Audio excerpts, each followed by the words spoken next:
All right, here we are with another video. We are going to be talking about the self-supporting climbing wall lean-to systems board that I designed a little over a year ago, I think. It might actually be longer than that.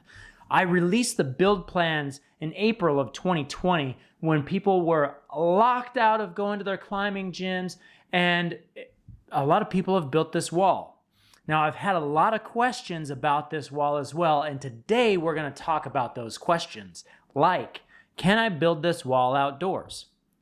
Yes, you can, but there are some things that we need to address when you build it outdoors, and I'm going to talk about that and more in this video. You're watching the Climber Dad channel, where I give dad advice on how to build your own climbing wall, plus a little bit extra.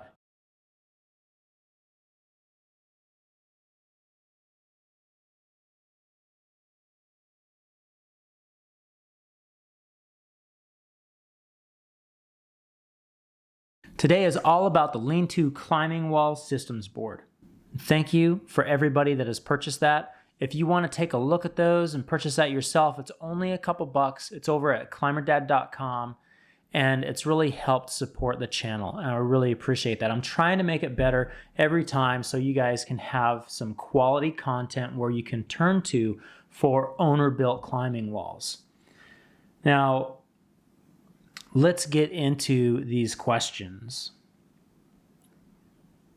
Can I build this wall without any prior building experience? I actually can't answer that because of safety concerns, but let me tell you this. This wall was designed and born from simplicity and speed. I needed something super fast and something that was extremely simple to build.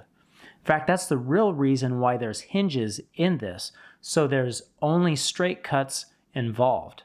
I've had people contact me and tell me before that this was their very first build project ever, and they've sent me pictures, and it looks like they did a great job. This is probably the most simple climbing wall that you can construct on your own.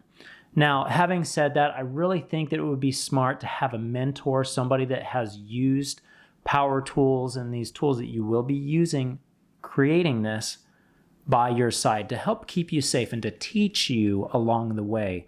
And videos, as good as they are with giving you information, it doesn't ever beat a person standing there right by your side showing you. It could be the difference of you keeping all 10 fingers.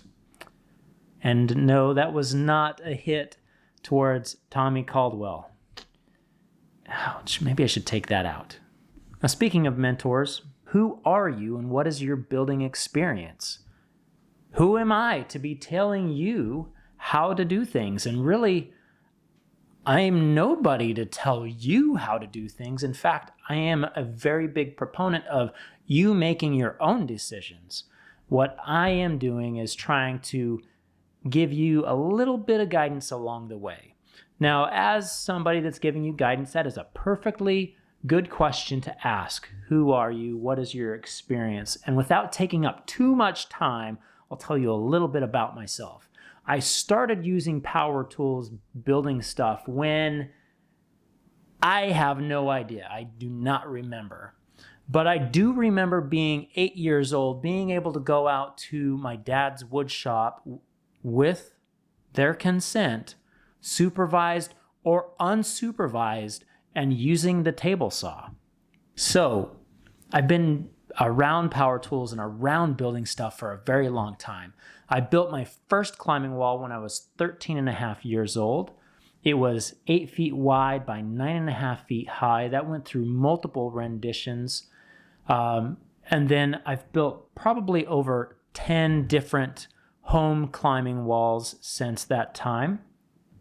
I've worked in construction, mostly doing concrete finishing and foundations, but I have done some framing along the way. I have worked for Rockworks, which is a large climbing wall manufacturer here in the US, and they make good quality stuff.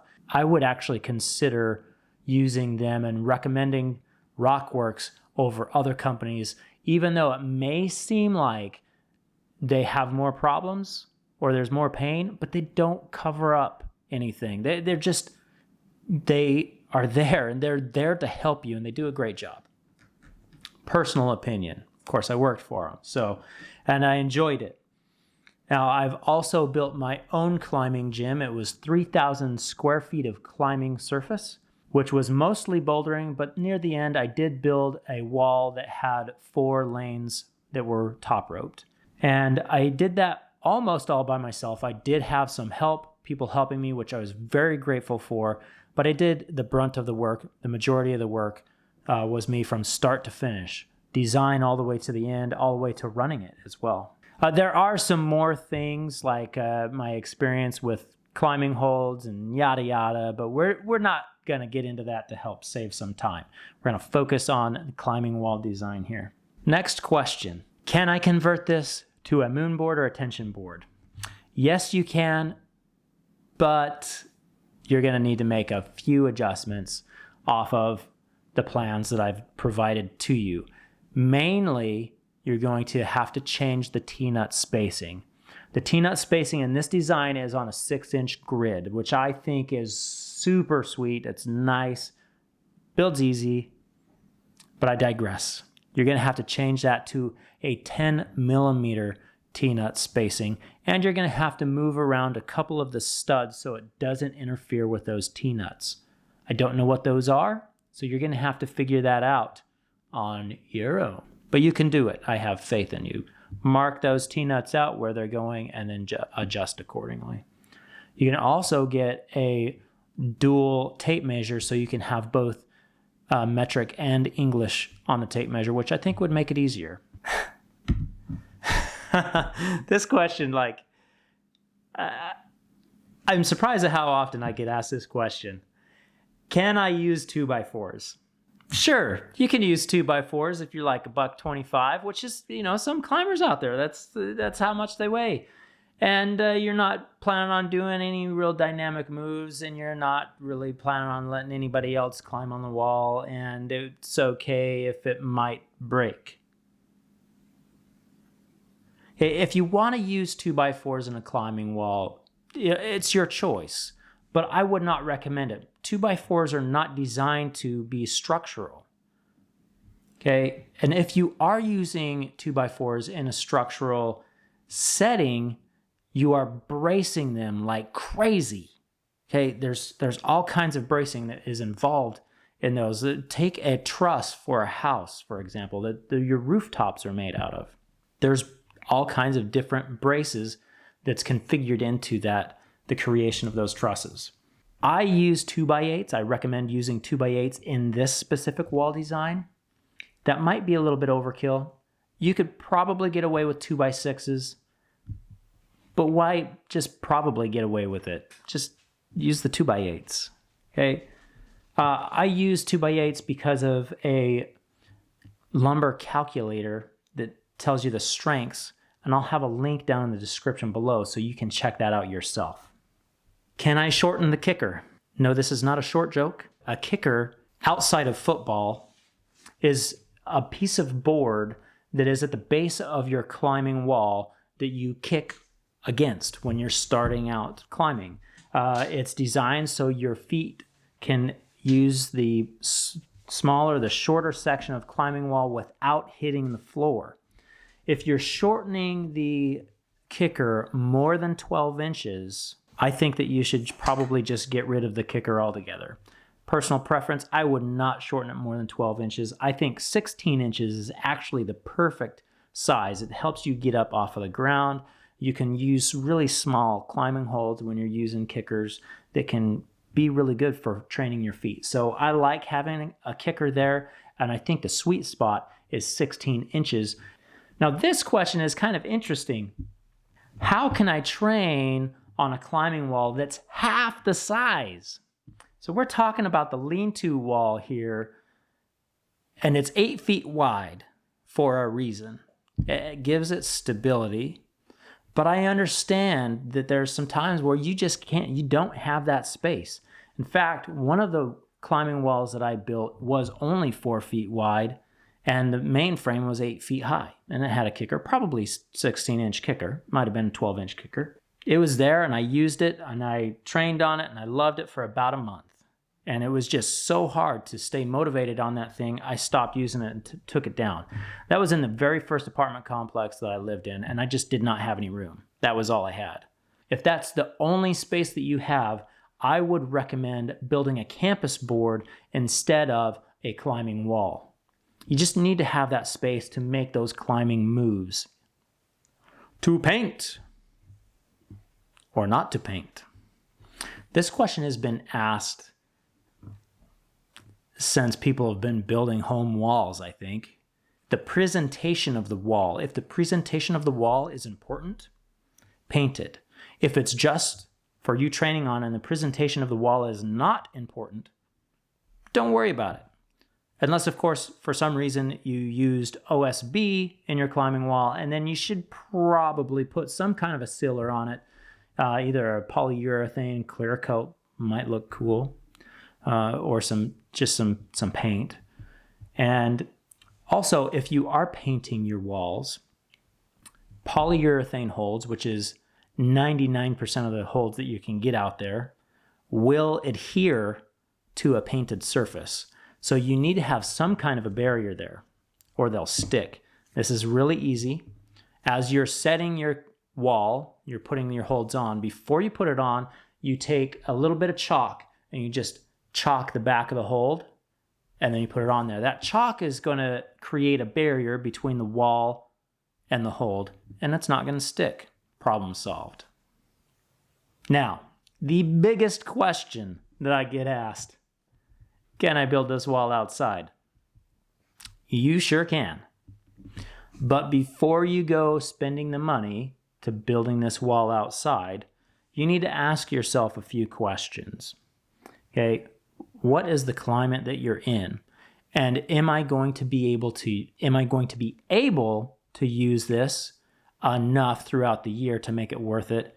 And am I going to be able to push myself out there to use it? Because, for example, here where I live, if it's not raining, it's either way too humid, too hot, or too cold, or it's the fall, a couple weeks. And you got a few weeks where it's just, you can guarantee some good weather, and you'd get outside. Am I going to spend all of that money and time to build something outside to leave it tarped for 50 weeks out of 52 weeks? I don't think it's worth it. But that's just me. And that's where I live at. Some other things that you need to take into consideration beyond that is how long it's going to last. Wood is designed by nature to soak water up through those grains. That's what it does when it's alive as a tree. It brings water up through those grains. Now, just because we cut it down and milled it and flattened it out doesn't mean that those properties aren't still there. And if you don't seal it properly, it's going to soak in the water and it's going to deteriorate. So make sure that you paint it with a good quality outdoor paint. You're not just going to paint the surface of it, but you also want to paint the back of it and around the beams. Now, you don't need to paint it before you build it so every single surface is painted, but build it and then paint it every exposed surface, back included. Try to keep the paint out of the T-nuts, though. It's kind of annoying to get paint inside your T-nuts. And on that note, I T-nut before I paint. It's just what I do. I've rarely had an issue where I've gotten paint in the T-nut. I don't know. I'm just careful, I guess. All right, treated lumber. It'd be a good thing to use treated lumber while you're outdoors. If you're building it outdoors, I know that they make some good flooring that's 3/4 inch plywood that is lightly treated so it will work well for a climbing wall. If you pick up a sheet of plywood and it's like oily to the touch and feels like it's been soaking recently, probably not the best to use, because it's going to be your screws that are holding that onto the frame can fail because they're going to pull through. That brings up the other point is most of this treated lumber is designed as a sill plate, and they don't really care how strong it is because it's attached to something else. So keep that into consideration. If you can find some good, strong treated lumber that you can use for the frame, great. If not, use some good, strong treated lumber and then just make sure that you paint it well yourself. UV rays are a killer for your climbing holds. If you're not using your wall, make sure it's tarped. I would also build a permanent structure to cover the back of it for better protection. You could use something like the tin roofing that you can see at your home improvement stores. They even make some of this stuff in ABS plastic or fiberglass, whatever. Make a small frame that fits over the back of your wall and attach that to it so it sheds any snow, rain, whatever, leaves, just falls off of the back of it. You can even put that frame on some hinges so you can open it up when you need to do some T-nut repairs and access the back of your wall easily. That'd be pretty cool. Now let's talk about some design improvements. And these design improvements come from pictures that I've seen online. Unfortunately, I don't have a space right now where I can build another lean-to wall because my garage is just slammed with all of the material that it would take to build another climbing gym, which is both pretty cool and sad at the same time because I can't use that space. And I don't know if I'm going to be able to build another climbing gym. So if you make any of these design improvements, let me know. The first one is keeping your straightest lumber for your legs. The legs need to be straight, and if they happen to bow, what I would do is I would take a 2x4, yes, a 2x4. It is being used as a support, not the main part of your leg. But I'd take the main part of your leg, which should be a 2x8 or 2x10, and then put your 2x4 right there in the middle on edge, creating a T, okay? So you're creating a T there, and that's going to give it a lot more strength. Another thing that you can do is you can take two 2x8s or 2x6s and laminate them together. That's going to make a nice strong leg as well. A strong base is super important in your climbing wall. As you're climbing, you have all of this energy that you are actually transferring into this structure as you're climbing. And if you don't have a strong base where all of that energy can come down and out of your climbing wall, it's going to stay in your climbing wall, and that's going to shake it. Okay? So you need to have a strong base. You need to have the ability, a pathway basically, for all of that energy to go out of. The base is really important. Now, there might be some people that are saying that I'm crazy here, and I would love to see those comments down below if you think I'm crazy about this idea of having a strong base. It's all about the base. It's all about the base. Now, if you look at my climbing wall design, you'll see that there's a small bracket down at the base of the wall between the main frame and the kicker. That is a super important brace. It needs to be solid. And that's for that energy to travel down. There's some ways that you can actually, that I've started to think about actually kind of getting around that, and it has to do with triangulation. I'm going to show you this picture here. This is a design that I've been working on, and I can't actually put it into place yet because I have no place to build one, but I think that this would work quite well. You've got a nice strong base, and then you are making a triangle from your main frame, your leg, and back to your main frame through your ratchet straps or whatever you are using to hold those legs in place. I think that this could be a pretty good base concept. So that's all I have for this video. I know that there's going to be a lot of unanswered questions out there. I might actually do a live video here in the near future, so look me up on Instagram, The Climber Dad, Facebook. All those links will be down in the description below. Stay tuned right here. Like, subscribe, share this with your friends. Comment down below. I'd love to see what you think about this, and I will see you next time right here on Climber Dad.